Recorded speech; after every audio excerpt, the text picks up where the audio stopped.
Hello everyone, welcome back to the Legally Wired. So, if you're in law school today, you're probably bombarded with a lot of online ads about different courses and certifications that you should be pursuing during law school. And you're probably wondering, how do I pick the right one? So, today I'm going to be walking you through different courses and certifications that I believe will add value to your legal education, which you can pursue during law school. And I'm going to be talking about how do you pick the right one, what factors to consider, how does the job market value these courses, and which career paths these courses align with. So, in the market today, if you broadly look at the courses that are available, they can be classified into two buckets, right? One set of courses and certifications, they act as additional qualifications in your profile. These are something that are either required by the law or they're industry recognized as a standard acceptable certification for a particular area. So, here I'm talking about things like your company secretary course from ICSI and certifications from IAPP on different subjects. So, in the second bucket, you have courses that are intended to give you practical exposure to a particular area of law. The certificates from these courses are good to have on your resume, but they won't automatically qualify you for any particular job, and you would still have to establish actual knowledge. So, here I'm talking about courses that are offered by popular education businesses like SEC and LawSeco and Better Learning and so on. Okay, so let's get started with company secretary course, which is part of the first bucket that I discussed with you guys. So company secretary course is something that's offered by ICSI, and this has a lot of value if you are interested in a career in corporate law. It can be in a law firm in an M&A practice or capital markets or even corporate advisory, right? What it does is takes you through the Companies Act from a compliance perspective, from a governance perspective, and the certificate is going to enable you to act like a practicing company secretary if you've gone through the length of it with your, in articleship and finishing the professional level.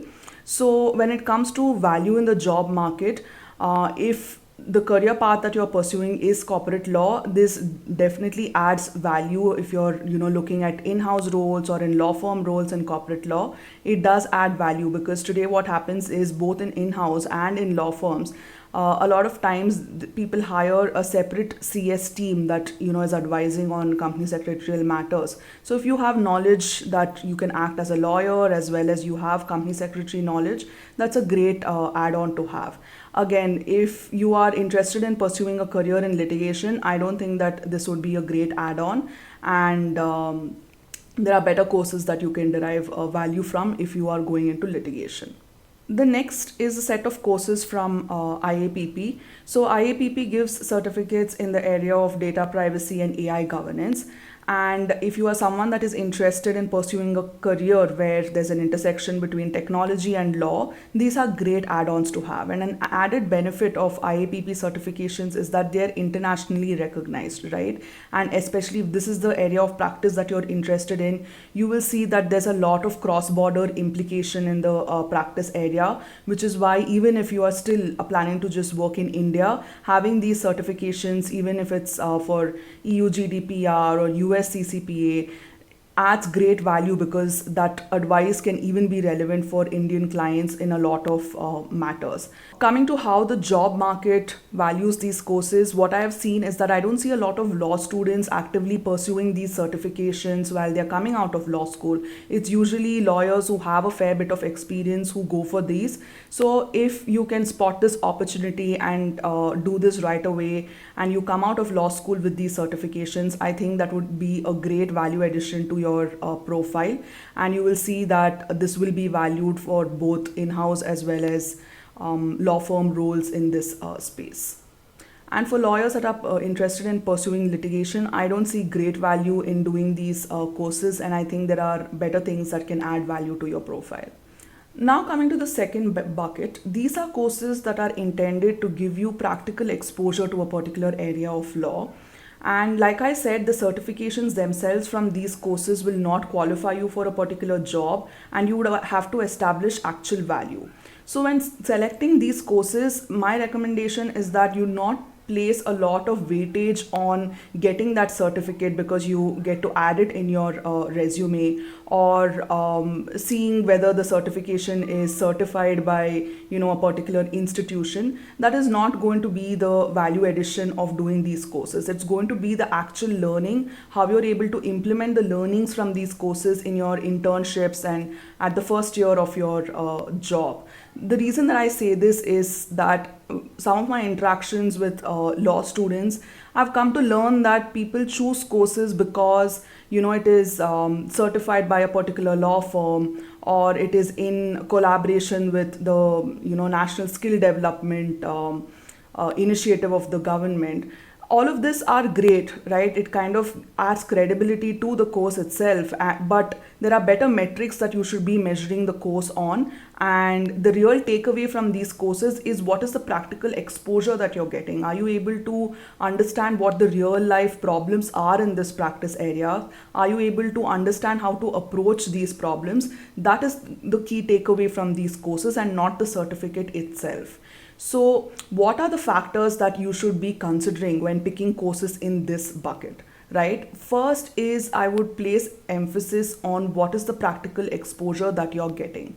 So, when I say practical exposure, even in law school, right, the practical exposure that you're getting there is that you have a different set of examples that all your books have, and all your professors use when teaching you a particular principle.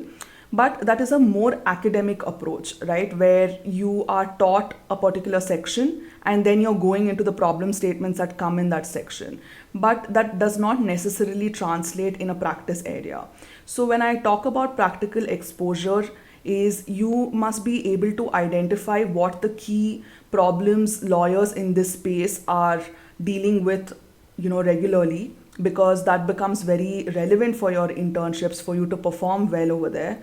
And are you given the right framework to learn how to approach these problems and solve them for yourselves, right? So when you're evaluating the course material, what I want you to watch out for is, what are the practical exercises that they are including over there, right? And will they be able to give you frameworks to solve that for yourself?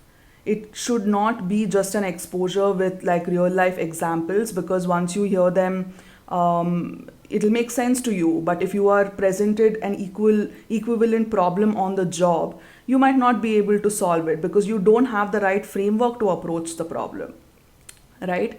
And secondly, pay attention to what the teaching style in the course is, right? What I mean is that the reason why you're going for these courses is because by now you have learned that the legal education that you're getting in law school is deficient in some way. You're not getting the requisite exposure that you need to tackle problems hands on.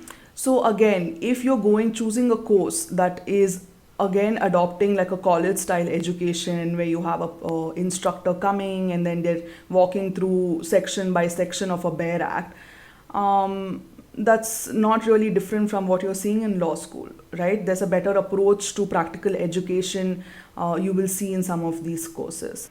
And thirdly, what I want you to do is analyze who the instructor for the course is. The reason that I say this is, a lot of these courses are affiliated with very senior folks in the industry. They have like a ton of knowledge and insight about what they do, but they may not necessarily be the greatest teachers, right? They are coming from years and years of practice, that they're far removed from how they would have thought of things when they were a fresher, right? So great experience does not always translate to the ability to teach very well.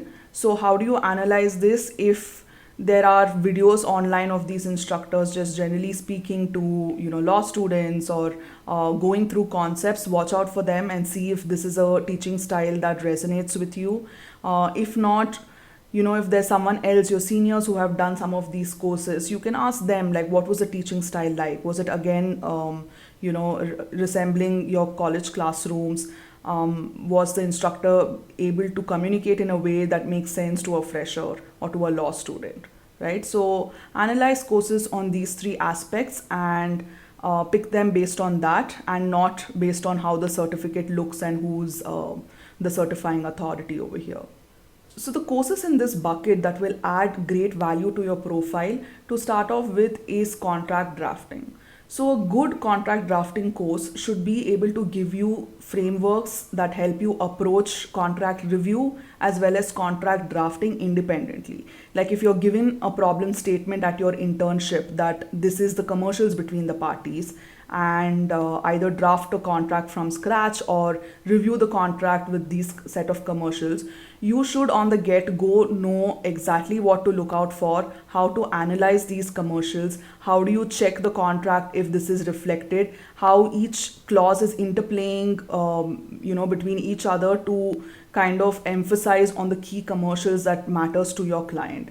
And the reason that this course will be of great value to you, again, if it's a great course, you will be able to see tangible results when you start interning and use these principles that you've learned in these course, and you will be able to perform better. So there are also great books on this subject matter. If a course is not something that is your style of learning, you can pursue that as well. It's not necessary for this skill set to be absorbed in a course, but I guess when you are in a course, especially if it's an active one, you have the opportunity to kind of interact with your instructor and ask specific questions. That's the advantage over here. Again, this course is a great addition for lawyers that are pursuing corporate law, but I would also recommend it for litigation lawyers. The reason being is at some point you will definitely have to learn how to review contracts, even as a litigating lawyer, as part of some matters that you're dealing with. And also, a lot of litigating lawyers do get contract work. So, this is a great add on for both corporate and litigating lawyers to have.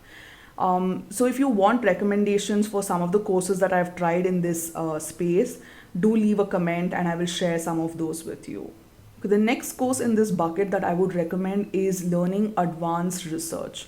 So no matter which area of law that you choose, whatever career path that you choose after law school, research is something that all lawyers will have to develop. That's a skill set that you cannot escape from. So this is a very important skill set to be able to identify efficiently what the issues are in a problem statement. How do you go about looking for sources to find answers to these issues? How do you frame the answers in the best way? How do you give weightage to different sources? And more importantly, today, if you have to develop the ability to do efficient research, you need to know how to learn research tools like Manupatra and SCC very well, right? So this is a very important skill set to have. And again, if you do a great course in this and you spend some time honing this skill, you will start seeing results of this at your internships. Some of you who have already started interning, you will see that most of the tasks that comes to interns is in the area of research. So if you're not able to perform over there, you are not growing in your internship curve, right? To get to that space where you have a PPO, you have callback internships. Again, this is a skill set that should be developed at law school. In fact, there is a subject on research in your first year or second year. But think for yourself, how many of you have walked away from this subject having honed these skills to do effective research? So if that's not something that you've got in law school, I've not seen a lot of law schools have great programs for teaching students how to do effective research. If that's not something that you're getting from law school, definitely watch out for courses that is able to teach you to do this. Like I mentioned, this is going to be relevant for both corporate lawyers as well as litigating lawyers.